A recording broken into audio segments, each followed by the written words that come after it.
Hello and welcome to the Game Football Podcast from The Times. Well, it's getting exciting now. No, not the title race. That is all over bar the bus parade. No, I'm talking about the battle for second and third and the rest of the European places. On today's show, we'll discuss the teams fighting out for the Champions League spots, more problems for Ruben Amorim, and debate the greatest individual performances in a single Premier League season. I'm Tom Clark, and joining me on today's show, we have the chief correspondent for The Times and Sunday Times, it's Martin Samuel, the football correspondent for the Sunday Times, Johnny Northcroft, and the former defender turned journalist, Gregor Robertson, is here too. Chaps, hello, welcome. Hello. Hello. Good morning. Good morning, Martin. Good morning. I said good morning. Yeah, just saying hello. Just starting in a very I've never formal... met such a needy host. He makes, I tell you what, he makes Eamon Holmes look like Just saying hello. Just saying hello. But I said hello. I know, I'm saying hello back. And then you know. How are you, Johnny? Put him I'm going good, to I'm good. storm out. I was just wondering where the Gregor intros have gone. Have you run out of... No, Johnny, this is don't just bring this- them up again. He nearly tried to bring them back come last on. week. We finished it last season, remember? I completed his whole career. Yeah. Completed his whole career. Had insights from his family, his friends, completed it. And that's where Martin's new feature, the quiz, comes from, of course. Yeah, it's replacing the Gregor bit. Yeah, exactly. Which Martin's already excited about. But before we get there, we have to talk about some football. Let's talk about Liverpool moving clear, even further clear at the top of the table, Johnny. I just wanted to ask you a bit about this performance, but more about what it says for Liverpool overall.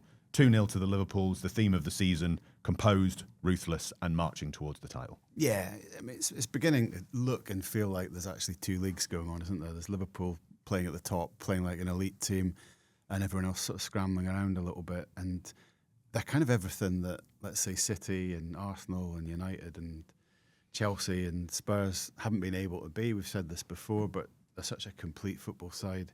They defend well, they build up really nicely. They've got multiple ways of scoring goals. And I think the last two performances have just really underlined that. Whether you're looking at Konate and Van Dijk just cruising through it, Salah just continuing to. He's becoming this player you know what he's going to do, and yet he does it anyway. Gets that ball, comes into the box. Has he surpassed Arjen Robben in that respect, do you think? Yeah, I mean, he does more than just the thing. Yeah, just the thing that which is Arjen Robben did. Robben only did that, and Anthony was, of course, the kind of really poor man's version. But no, I mean, he does other things. But that thing where he gets into the box, shifts the defender towards the byline, and then checks back and uses the outside of his foot to do something wonderful was on show. And I don't know, Liverpool are just psychologically stronger than everyone else. They look like they've still got extra gears, cruising through games. Best team in attack by miles. Probably the best team in defence. I mean, Arsenal are so hell-bent on never giving up any chances that they might have a better record. But if you take defending to be actual, the individual actions and defending in a way that gives your team a platform to play its football, I think Liverpool do that.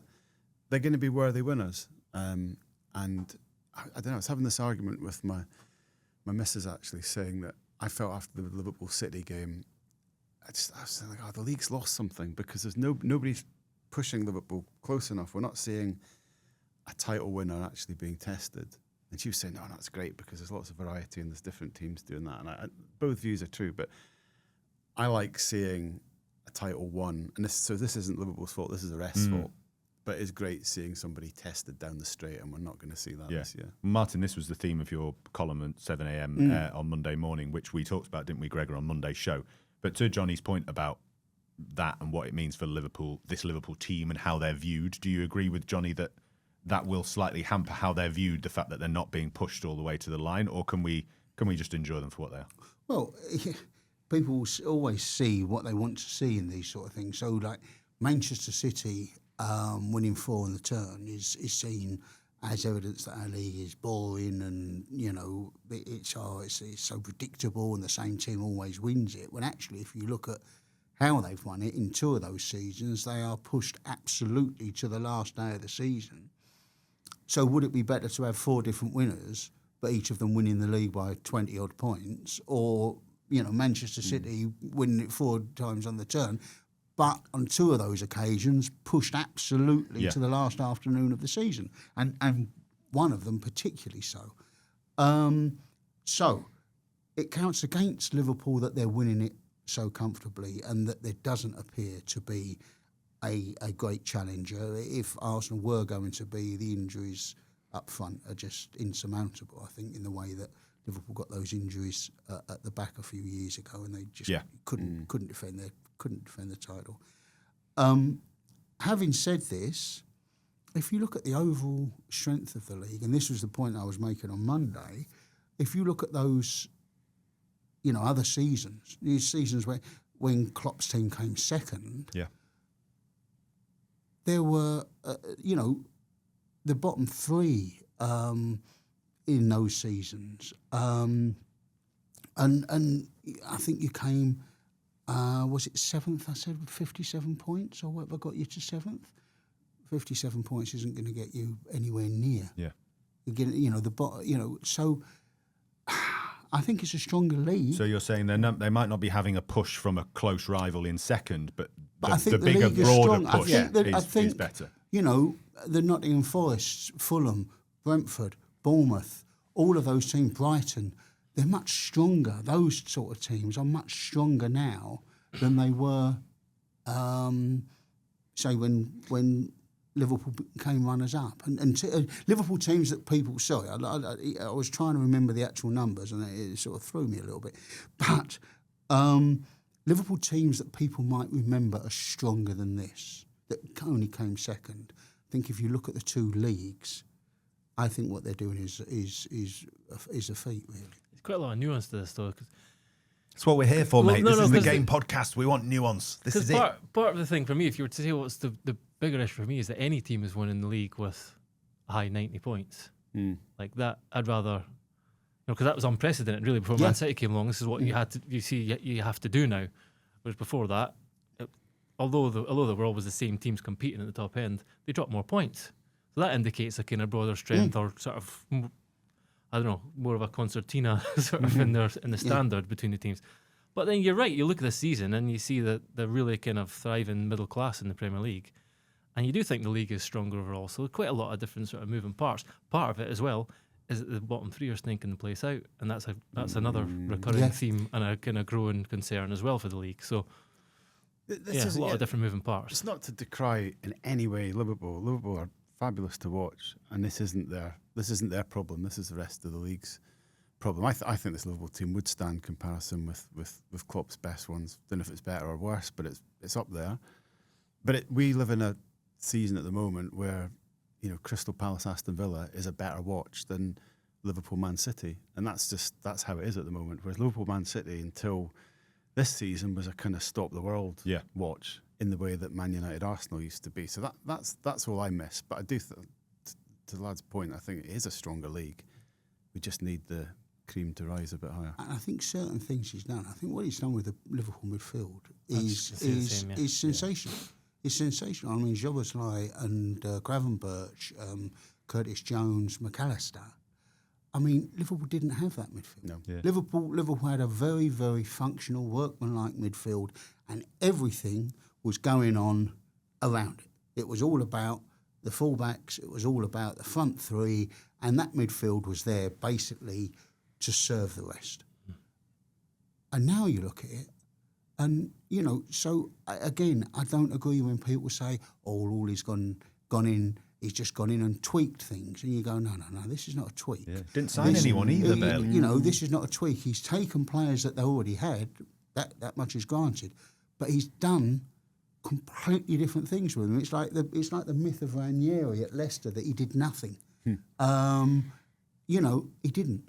He didn't do nothing at all. You see certain things he did about switching fullbacks and certain ways, certain things to do with the way they played.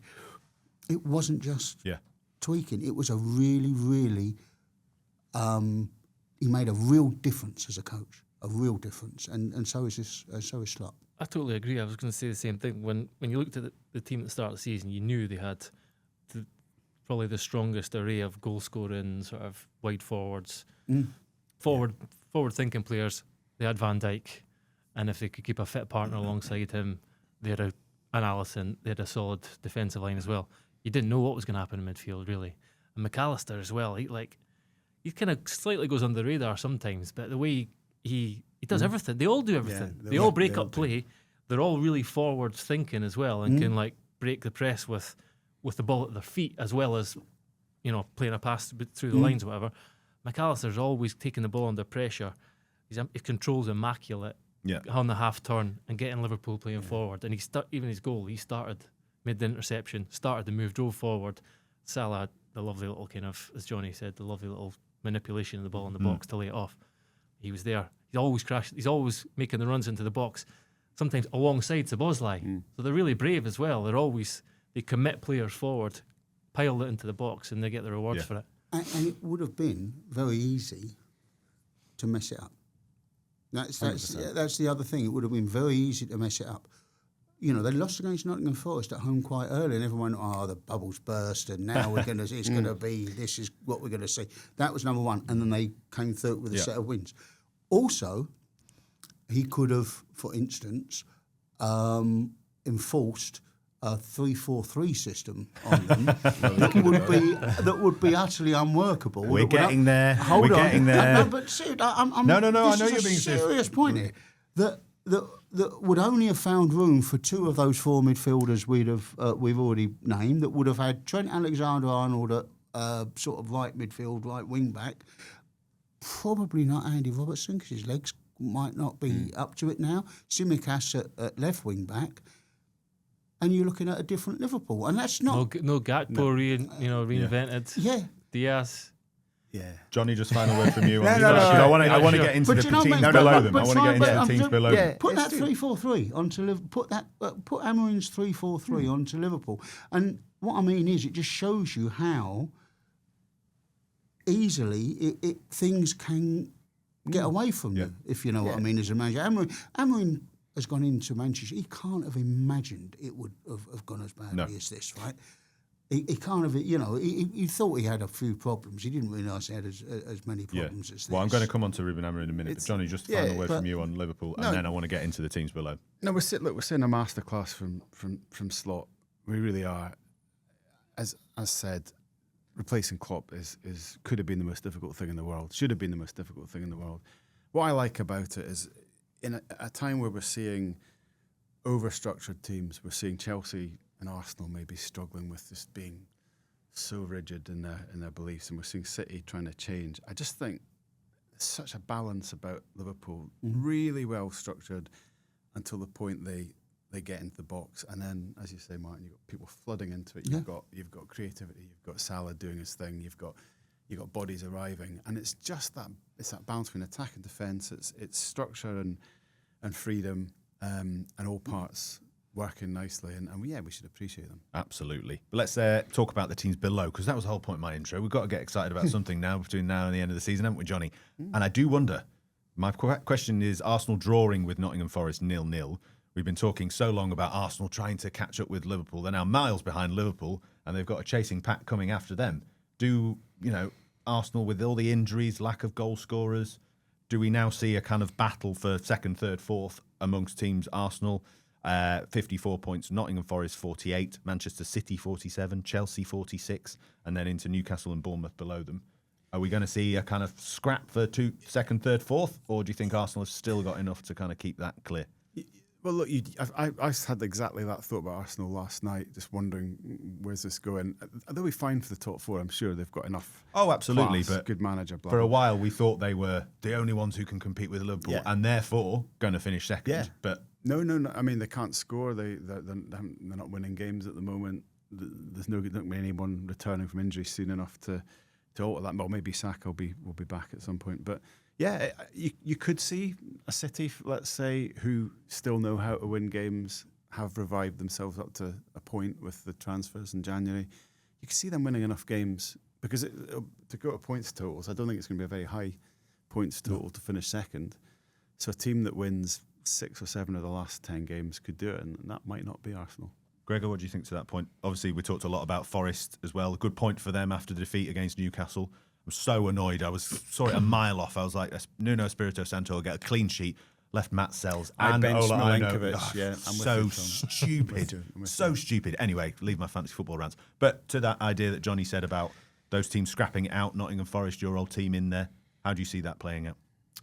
I mean, it's hard to call. You went down so far there that Brighton are tied with Bournemouth on 43 points. Fulham are a point on behind. 42. Villa on are a point 42. behind. That's It's probably the top 10. This is what I mean. It's so exciting, listeners. That's the cut-off There's point. loads. That's the cut-off point. But even below them, Brentford and Palace are like... Don't know Everton on the charge. No, I mean, they're too far behind. But 3 wins in 4. They're all too far behind, but they're all actually in really good form. That's my point. They're gonna this is the point, right? About they'll take points off lots of other people. And it needs to be, because UEFA have messed this up for the domestic leagues, because it's going to be the top 5. Yeah. So under normal circumstances, there will be absolutely no sense of jeopardy whatsoever, because, the top 5, who amongst the elite can't come top 5, basically. Well, there's Tottenham and Manchester United. Man U, but what I mean is, under normal circumstances, everyone would be feeling very comfortable. I think potentially the biggest issue in the next few months will be, can Chelsea finish above Nottingham Forest? Because Chelsea could miss out. Yeah. Chelsea could be sort of jostled out of this. I think City are stitched on to come top 4. What do you think to Johnny's idea that he posed there? I'm not saying it was your... they could overtake. Yeah, they could potentially. I mean, Arsenal have got no goal scorers, and they've got nobody who's stepping up to the plate. This is... I wrote about it in the week, and Jude Bellingham's a good player. He'll tell us something we don't. Yeah, it wasn't actually about Jude Bellingham being a good player as much as Arsenal haven't got that player. Arsenal haven't got that midfield. But you look at Martin Odegaard. If Martin Odegaard is their great midfield player, which I think we all agree he is a great midfield player.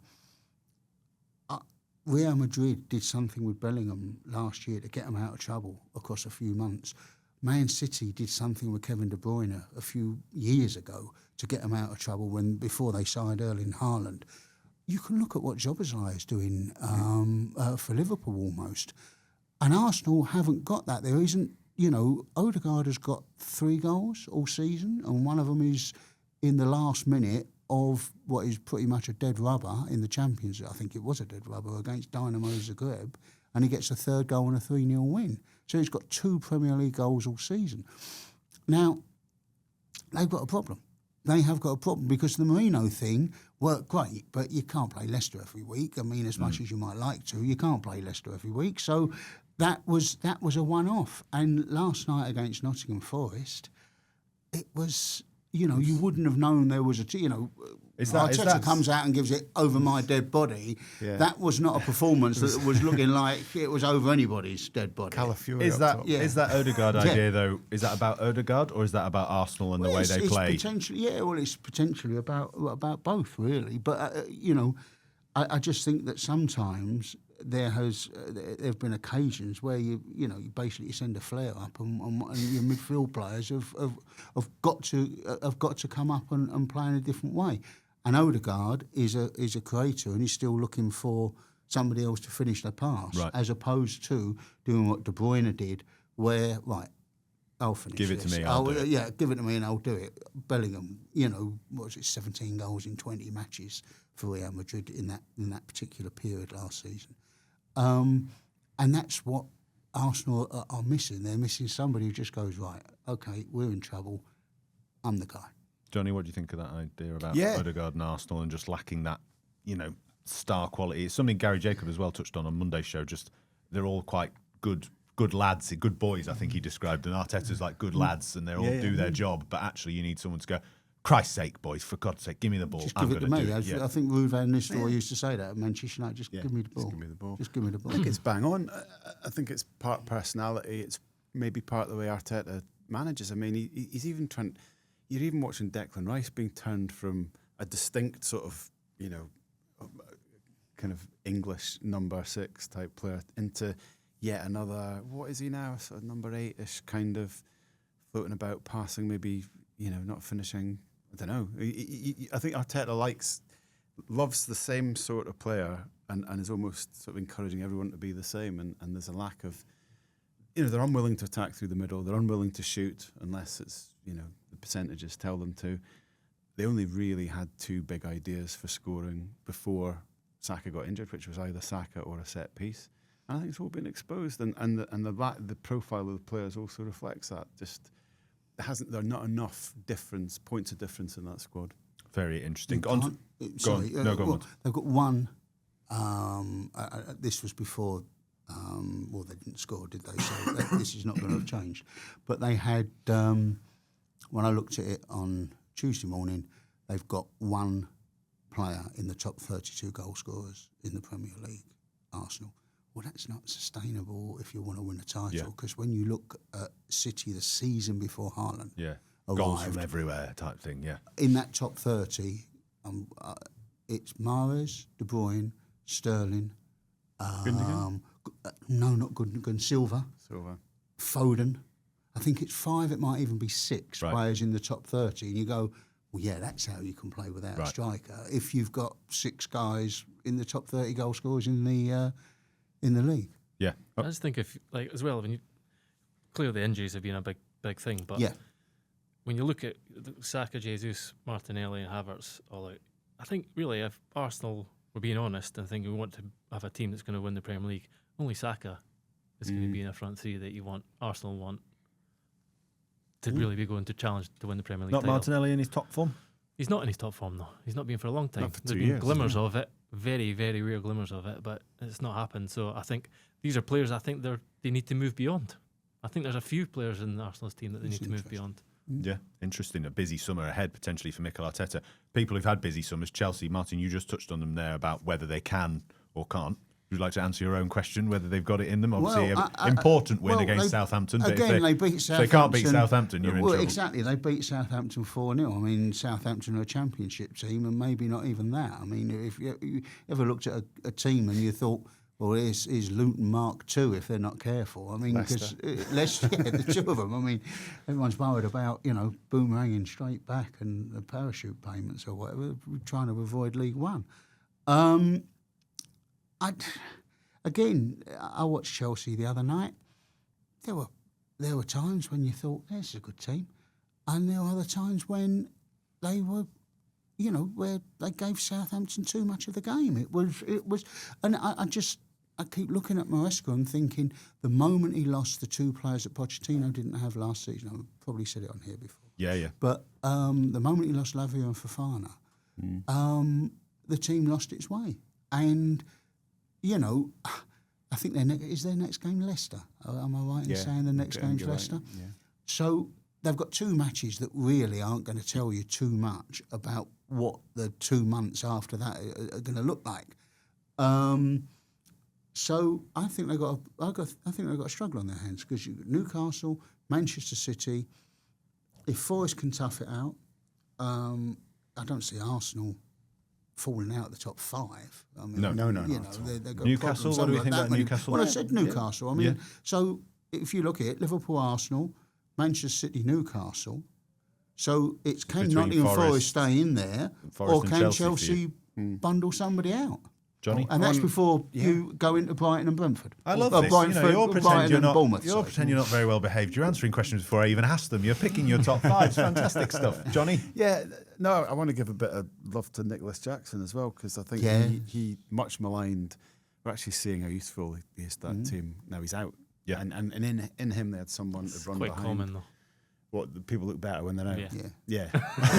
Did you look better when you were out? It's not in the Forest team, Yeah. But what about picking your top 5 then? Do you agree with Martin? That's between Forest and... they're under threat. Yeah, I mean, in some ways, similar reasons to Arsenal in that they can be really plodding at times. Chelsea and they Southampton were just as good as them for the first period of that game, and then just fell apart. So it didn't tell us much. And like Arsenal, you're just looking at who's going to win 6 or 7 games, and there's not enough to rely on in Chelsea. And I've spoken about Maresca before, but my reservation about him has always been he never changes the setting. He doesn't. Saw this with Leicester last year. When things are going against his team, he's so methodical and sort of placid almost in his management that he's not going to be the one that's bringing change to them. So it'll have to be, let's say, a Cole Palmer suddenly getting some form back. Yeah. Gregor? And those two Forest. goalkeepers, by the way. Yeah. Those two goalkeepers. I mean, early in the season, I can Never has a club had so many There's goalkeepers. some bad goalkeepers around at the moment. Gee whiz. I mean, Great use of gee whiz. I really enjoyed that. Well, they're being asked to do very different things now. Oh, and often mate, stupid that's things. absolutely. That's right. Well, you take it. Well, no, I mean, like, I think we're probably going to say the same thing, yeah. I mean, Yeah. Hamza did a piece about this not so long ago. I thought about it too. I remember asking Opta, how many mistakes have there been by goalkeepers? This feels ridiculous this season. It does. And there were a plenty. lot. And Sanchez was top Yeah. of the table too. And now they're putting in Jorgensen. He doesn't look that much more comfortable with the ball at his feet. So, although again, you go back to Maresca and he's asked about this, and he said, if he kicks it long, I'll take him out of the team. Yeah. And you go, And what? And was that Banging your head against the table. Are you mad? Yeah. Like sometimes Yeah, sometimes he has to kick it long, man. absolutely. Just for listeners, Gregor did actually motion banging his head on the table there. That's why I'm laughing. I really enjoyed that. That was a lot. That's very but good. it's true though, isn't it? And then you look at, the people that they've got. So they've got a guy out on loan at Strasbourg, who last season didn't look the worst. No, he looked all right. Didn't look the He worst. looked really Goalkeeper good, yeah. came in. He's a young goalkeeper. He came in, didn't look the worst. They've got Kepa down at Bournemouth, who is probably in the top 5 goalkeepers or top half a dozen or whatever this season, which nobody at Chelsea is anywhere near that. Well, he's also just much of a muchness with what Yeah. they have. Absolutely. So this is the same with a lot of Chelsea's transfers, though. Yeah, You yeah. think, what's the point in this? What was this? trading. What's the isn't it? point? It's Why are you trading. selling all your kids and then signing all the other ones you don't know as much about? Yeah. Anyway. How many times can we go through He's this? gone. Game's gone. Gregor is Soon back, as ladies today, and gentlemen. Coming back to the table, I wanted to, Johnny, just a quick mention of Crystal Palace. We talked about them on Monday's show about potentially, definitely the most under-discussed. Is Adam Morton coming here? Yeah, you can bring Adam Wharton in if you like. Go wherever you right. want with it. But we mentioned them on Monday's show as definitely the most under-discussed team on this show, but potentially one of the most underrated in terms of what Oliver Glasner has done, particularly in recent weeks and months. Very much so, because I mean, look, they dipped at the start of the season because they lost Elise, who wouldn't what Yeah. player he is. So it's been graft. They've had to put it back together, but they're now doing. They were kind of like this at this stage last season. Look like the last team you'd want to play against if you were one of the bigger sides, especially at Selhurst Park. I mean, they've been for a number of years one of the best watches with. Eze, you could watch him all day. Adam Morton's back playing his passes. Just Munoz as well. I love the Munoz, fullbacks. They're with the so socks rolled fun. down and the Socks rolled down, the Mateta. shorts pulled up. We love Mateta. Mateta. Mateta looks like a right character as well. You know, he does. he gets involved in interviews then, and his celebration, he's like, you see he him when runs he- off to the flag, waves up to the crowd because they all know what's coming, and then he does his flag kick onto them, and they'll go boom. It's like he's got a real connection with the crowd absolutely. and God, it's an everyone. absolute roller coaster with you at the minute. And No, I think he when looks- when Nketiah scored, did you see Mateta? Yeah, he I was mean, that buzzing for him, wasn't he? brilliant, absolutely Yeah. buzzing for him. Yeah. And that's a guy that could replace take him his in the place, team. yeah. But yeah, they're just fun to watch. That high energy style. They Oliver Glasner deserves a lot of props because, as referenced it with Maresca, it's not easy when momentum's going against your team and you've got to find a solution. The managers don't get appreciated enough for when they do sometimes, and he has done. Absolutely. Crystal Palace in 12th. I wanted to talk about the team in 14th. Manchester United, a good win, a big win against Ipswich at home with 10 men for large portions of the game. But Manchester United players doing Ruben Amorim absolutely no favours whatsoever because on the back page of the Times, there's nothing to do with the win. There's no picture of Harry Maguire cupping his hands through his ears. It's a picture of Alejandro Garnacho storming down the tunnel after being substituted for tactical reasons. Ruben Amorim, the quotes machine, the back page writer that he is.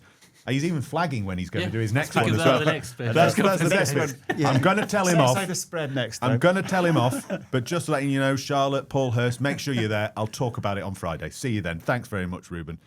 I mean, again, what is it about this team, this club, this set of players? I mean, I really feel for Ruben Amorim in this scenario, Yeah, Johnny. Like, this is a culture. this is a tactical thing. He's taken off a forward to try and shore up his team, and he's getting that response from a young player. Yeah, it was an entirely logical substitution. Down to 10 men. If you're going to maintain your system, your beloved system, then it's going to end up being a 5-3-1. You've got to take someone off. I mean, on commentary, Robbie Savage and sort of banging on about Garnacho's your outlet, blah blah blah. But I mean, in reality, he wasn't. He was wasn't going to hold the ball up. I mean, you could say, okay, Xerxes and Hoyland can't do anything, including hold the ball up, and so that might be an argument. But no, it was he kept them on for set pieces. It wasn't pretty. They got the win, and Garnacho should be thinking about, this is an important day for the team. We've got a win, and all for one. But that's a culture United. Could you imagine? I know we were saying in Fergie's day, a player who's come through the academy storming off down the tunnel. But you couldn't even imagine it in Mourinho's day or Moyes' day or Van Gaal's day. I think it's been a drip, drip, drip with this culture. Just to think, because I'm doing this piece about. Bring it in, absolutely, yeah. Jimmy Murphy Awards winners. Garnacho, I think, is one of them as well. I spoke to Alan Tate, who's was known for going through leagues with Swansea, and he's now Steve Cooper's number 2 and stuff. And he gave me so many little anecdotes about the way the standards were drilled into Manchester United. He was one, because he was the captain of the under-17s, said every time they had to go to the gym, they'd have to walk up at Carrington, walk up a hill, you go right, left, you have to go this big long way around basically to get to the gym. Or you could take a shortcut through the swimming pool and the recovery area and all that. And he once got a shout from Neil Bailey, his coach, and said, are we a team that takes shortcuts now? And he's like, what do you mean? He's like, some of your players are taking shortcuts through the pool. You're the captain, it's your fault. And he's just laid into him. And he's like, that was me at 17. And that was just one little thing he said. And like that was the way they were all brought through. A few times, we were speaking to someone the other day about Chelsea's, and you're trying to, like, they're bringing in the rugby player now to try and build a culture and stuff. You can't do it. It's artificial. Like, this is something that's worked on over years and years and years. Yeah, absolutely. And United have lost that. Yeah. Like, that's part of the problem. Were there any other stories? Who else did you speak to for this piece that listeners you can read this weekend, as long as Gregor writes it after this after this podcast? John Curtis, who was he was like 19th and 20th man in Barcelona when they won. In 99. He was so close, and funnily enough, him and Jordi Cruyff were sitting in the stands, obviously watching it, and it was 1-0. They said, "Come on, let's go downstairs." Heard the cheer. Oh my God! Right, come on, let's get downstairs. Watch the end by a dugout. Heard the cheer again, so they missed both the goals. They missed both the goals. Yeah. So yeah, spoke to John Curtis, to Taith Chong as well. Spoke to a few. Did he still speak about those standards, though, those high standards? Because Taith Chong's obviously a more recent winner of the Jimmy Murphy Award, more recent player, still playing now. Yeah, he was. I think Mourinho kind of, and then Solskjaer. Solskjaer as well obviously tried to kind of bring those standards back. Those days and stuff. But it was interesting to hear them about the way that their sort of upbringing there has stayed with them for the rest of their career, and the sort of standards that were set. Yeah, I think one of the problems is that where Amorim hasn't got the results, there's now this disconnect. You need a new manager needs to get something in those first few weeks, months, or whatever. Early on, a new manager needs to get a couple of marquee results just to turn around and go, right, stick with me, this works. And Amorim hasn't really been able to get that. And we can say the players, you can say systems, you can say the culture, you can say whatever you want, but the fact is that you need that. It was very, very important for Graham Potter at West Ham last week, 1-0 against Arsenal. Now you can turn around and say, right, what we're doing works. This will work over time. Stick with me. Might not be much fun, but it'll be educational. And and that's what Amorim is lacking. And that's why I think you see that sort of dissent from one of the players last night. If he'd got them to believe in what he was doing, that doesn't happen. That player comes off, sits down, shuts up, and accepts that what the man did last night was absolutely the best for the team. He was trying to do the best for the team, 100%. Nothing wrong with that at all. And probably 8 out of 10 managers would have taken the same player off, maybe even more. But the player isn't seeing it that way because the player hasn't got faith in the manager. Yeah. And there's that disconnect where they don't some of them do not believe in what they're doing. Well, that's where they're at a critical point as a club, because successive dressing rooms have taken that approach to managers and thought, we're going to outlast this guy. Yeah. And, briefings to our side of the business from various players' camps about where things are. We've seen players' behaviour. It's written all over the lack of effort at times. And because results have actually got worse since Amorim arrived, they're very quickly got to that point that we're with Ten Hag, where the players are now looking, thinking, we might just, if we might survive longer than you, so I'm not going to do what you want. And that's where the club have got to dig in. I just don't see there's any option other than that. And I suppose the thing that I think Amorim's done best so far, communication, and he's held his nerve over big calls. Marcus Rashford's already out on loan at Villa. Now, I actually got some sympathy for Rashford that maybe others don't. It might not entirely be his fault where he is at this point in time, but the fact was he wasn't adhering to those standards. And Garnacho's the next one. And Amorim's got to either bring him into line or be strong again. But the horror for United is watching all these players they've developed doing really well elsewhere, and the thought that Garnacho could be the next, and then you've got the Kobbie Mainoo problem, which is one of the jewels of the academy, probably a Jimmy Murphy winner. I don't know. Yes. Yeah, brilliant player, but where does he fit in that Amorim system? And the headaches sort of rack up. So he's got to do something with that. But I don't think the club have got any other option but to make, and their comms, the Ineos comms are terrible. Apart from taking away people's lunches and sellotape, they don't really hear what their intentions are. They need to come out and back him and make it clear that he's not going anywhere. So players, you're the ones that are going to go if you don't like it. Yeah, buck up and sort yourselves out. More problems. As you say, they won last night. They did And win. they won. That's the thing. That's the thing. But that's why. But that's Alejandro Garnacho changed the narrative, didn't he? Unfortunately, I met Gregor, and no one was more excited to talk about Super Harry Maguire saving the day than me. As you know, my campaign to get him to the World Cup. Anyway, we'll leave it there. Martin, you said what was the phrase? Can't promise it'll be fun, but it'll be educational. Yeah, it's not much fun. It won't be much fun, but it's educational. Well, I can't promise the second half of the show will be It's a story I might educational, laugh. but it might be a good laugh, and we'll be there in a minute. But it's time for a break, which means it's time for the quiz question. Who am I talking about when I say a former footballer who played with Mark Hughes, Gregor? He played with him. It's not Mark Hughes. He played with Mark Hughes in his career and played for Leeds, Oldham, Manchester United and Wolves. Nice and easy. Find out after the break. Michael Caroli. Welcome back to the Game Football Podcast from The Times, both fun and educational. On today's show, I'm Tom Clark. I've got Martin Samuel, Johnny Northcroft and Gregor Robertson with me. Martin Samuel shouting out random answers from German rock bands, but Johnny Northcroft had the actual answer to the quiz question, which was Dennis Irwin. Dennis Irwin. Now, let's get into the fun debate. I said it'll be fun. This will be.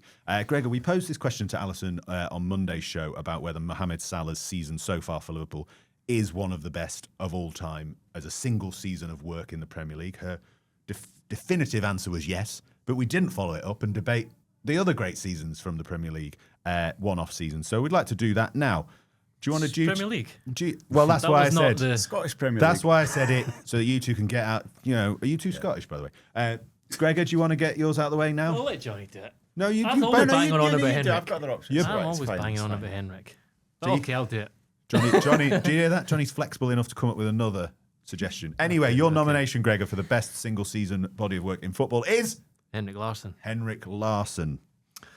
Yes, he scored 242 goals in 7 seasons for Celtic, but in 2001, Martin O'Neill's first season, he scored 53 in all competitions. Yeah, that's quite won good. the treble, European boot, golden boot, sorry. And everyone says, so what, it's a Diddy League. The next season, he scored against Juventus, Porto, Valencia, and as we know, Celtic under O'Neill soon went on to start making their mark in Europe, and he started to make his name and I don't know, justify his talent almost. Then he went to Barcelona, much more happened. But I think that was he'd had a few seasons already at Celtic and he'd been a great success, but I think that was the season when everyone realised this is like a top level European striker and he's at Celtic. And it was also the season after I had given up my season ticket and That's the joined, real and reason for joined them. Nottingham Yeah. Forest. So I was quite upset not to have seen it in the flesh. Johnny, Anyway. you were going to nominate or have nominated in the article. that Johnny you saw list- it in the flesh, so he should. I chose that in terms of seasons I've reported on because Yeah. I was in Scotland at the time. Henrik actually broke his leg, horrible double leg fracture the season before. People were wondering if he was ever going to be the same again. And I wrote in the little bit we did, when you're reporting on Scottish football or watching Scottish football, you are aware, you're not stupid, you are aware there's like a better football taken, there's a bigger world out there. So the thrill of seeing somebody genuinely world class is extraordinary. You know, like, Yeah. oh my word, it's, I don't know, someone from Can Martin's just walked into your local pub or whatever. It's like, Hogazuke. Yeah, That, listeners, is a reference Yeah. to the Yeah, kind of nonsense I have to put Yeah, within the yeah. break where Martin starts talking about Jackie German rock Lieber's brands. the drummer. Johnny, why have you done this? We've Sorry, lost I him just- now. Come on, back to the football. Back to the football. Back to the football. So no, I mean, like it was amazing watching that in the flesh. It Yeah. was exciting. He was a must watch. And when he went eventually to Barcelona and United and was as good as he was right at the end of his career. Yes. I think any of us that had reported on him almost felt justified. Yeah, we weren't deluding ourselves. This guy was actually as good as we thought. I mean, as a fan, I could say any season Willie Miller ever played. In terms of the Premier League, I would say Salah's first season actually has to be right up there with what he's doing now. That was an incredible thrill as well. In a way similar story to Henrik Larsson in that Larsson arrived at Celtic as a kind of mercurial winger that people weren't sure exactly how good he was because he'd sort of failed slightly at Feyenoord. And Salah arrived back in England, people not being entirely sure if this guy was a man. I was at his debut against Watford. We missed a couple of early chances and you thought, yeah, Chelsea reject, and then scored and then went on that run. And his performances, particularly in Europe against Man City and so on, were just extraordinary, absolutely extraordinary season from him. And I guess other ones would be Thierry Henry, Andy Cole. That was season that was. 93-94, that is Martin Hardy's nomination in the not article. surprised. 34 goals, no penalties, And 41 in 45 in all comps as well. That's pretty good. In the first season in the Premier League, helping Newcastle to third. And just to give a bit of love to goalkeepers, Peter Schmeichel, 95-6. I'm trying to remember, it was 5-6 or 6-7 when With he the saved Newcastle both 1-0 clean sheet and the after St clean James's sheet Park game. I in a think. run of 10 games, including those St James's Park games. That was the one where Cantona came back and Yeah. won the league, wasn't it? Yeah, Peter Schmeichel. There we go. We've got a goalkeeper in. I was going to come there because we were talking about forwards. Martin, some suggestions from you? I can read some it. suggestions, yeah. Cristiano Ronaldo's 47 goals in one season because they had to find someone, otherwise they were never going to win the league. They had to find someone who could score more than Frank Lampard from midfield because Frank was scoring in the late teens, early 20s for Chelsea, Yeah. and Man U couldn't get past that. And then they found someone that could score 47 goals. I think it was 47, I want to say, from midfield. So that was an exceptional season. I mean, you could pick any number of the times that Matt Letizia kept Southampton Yes. in the league.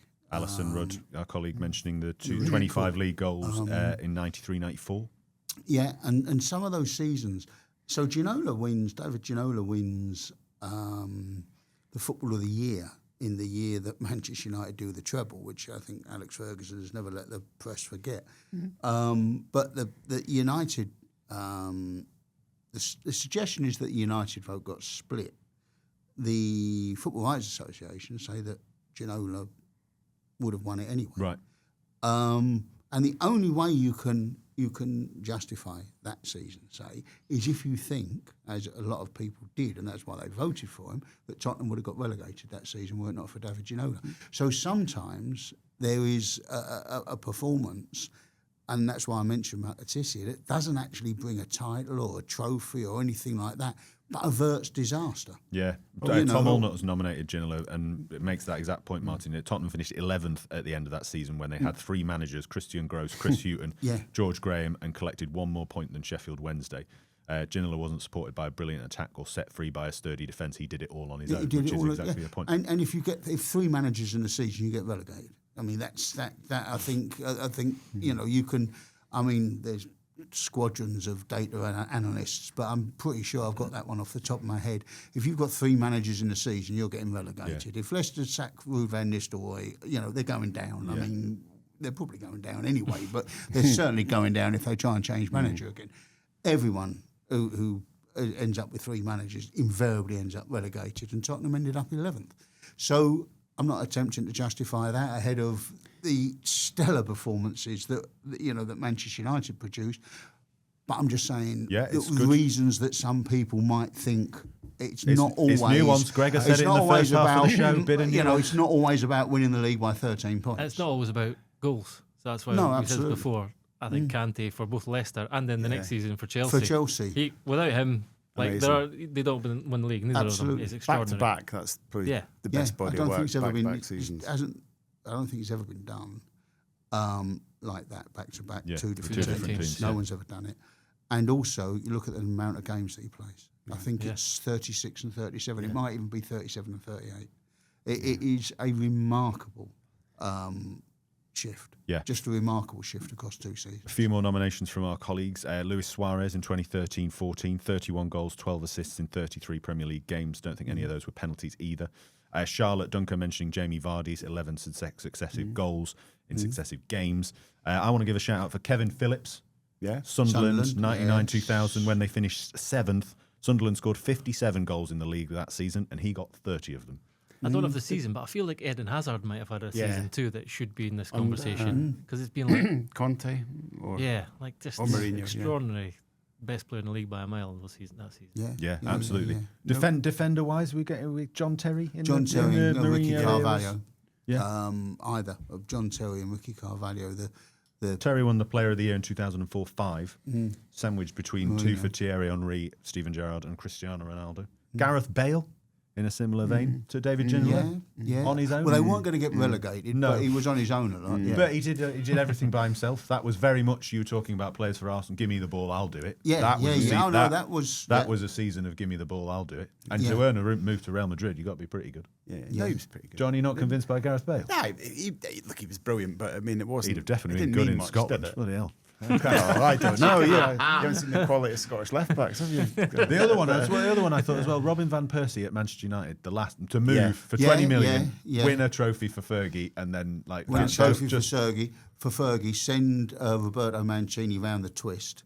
Because by the end of that season, he was at war with everyone at Manchester City because they hadn't signed Van Persie. He was blaming everyone. There was a press conference at the end of the cup final or whatever where he actually slaughtered the person sitting next to him, I think. He did? He slaughtered the Vicky. Vicky Kloss, wasn't it? Vicky Kloss was sitting next to him. Just elegantly moved away from him. Head of communications at Manchester City, getting slaughtered by the manager on the while she sat next to him. You're not tempted to go for Scott Parker's famous? No, I thought Player of the Year. I like Scott. Well done, Johnny. You're brave enough to bait him. No, he's not baiting me at all because I agree. FWA. I agree. Made a tackle. I agree. I can't. Yeah, that I don't think was the FWA's finest moment. I must confess. Because not least because West Ham got relegated that season. You can't really go. Oh well, we would have gone down without him because we actually went down with him. We would have gone down worse. Would have gone down sooner without him. All that would have happened. We were relegated by March. He kept it interesting. You're not that interesting. Was that not the year Chelsea won the Champions League as well? It might. Drogba had no. When Chelsea won the Champions League, West Ham were somehow getting promoted under Sam. Having been outplayed in the playoff final by Blackpool. I seem to remember. Right.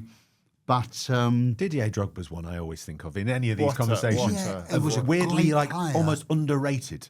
100%. In a weird way. Does anyone agree? Like he was unbelievable, but just isn't quite held up in that same. No. But it's probably because he didn't actually have a stellar season. He was just consistently good, and he was such a team player. So he didn't maybe score as many goals as some of the other big strikers. But what a player! I mean, and that Champions League triumph's one of the greatest individual feats of willpower I've ever seen. That header is up there. Everyone talks about the Roy Keane header against Juventus, but that Drogba header, unbelievable. Yeah. What? Of course I will. What a player. And the I told you we'd Hazard- have fun. We're and- just and the having a Hazard chat thing. now. I'm sure we get a few drinks in. This Yeah. is just like being down the pub, isn't I it? think the reason that Hazard doesn't get the credit is that he had that sort of one season on, one season off type thing, where he was the greatest player in the league by a mile, and then the next season just binned it.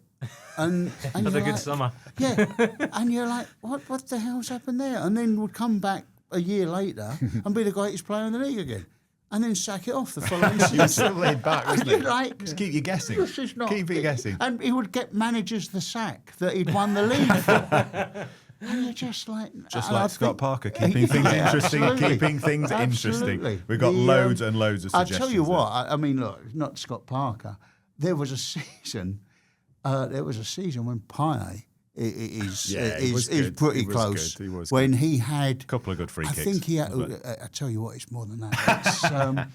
It's something like... Is it 25 or 50, some ludicrous percentage, 25 or 50% more scoring chances than any other midfield player in Europe. It's unbelievable that season. I mean, I think now we you're citing just managed to stats, stay up that year as well, which shows you what the other 10 must have been like. Yeah. But it was incredible. There was one season. Johnny, at you West throwing Ham. in a final suggestion? No, I no, can't no, say- no, no, look, You're trying to think about the I'm- Payet look, stats. I'm Payet not- was brilliant. I love Payet. Yeah. I'm not seriously advancing that as one, but, No, but it lots- was. If you're going to talk Scott Parker, I would say that if there was a West Ham player under consideration, it would have been that Payet season. Loads West and Ham. loads of suggestions. I'm sure you've got plenty more. I'm sure there's plenty you missed out. It's that kind of topic. So do Yeah, get in it touch is. with me, tom.clark@thetimes.co.uk.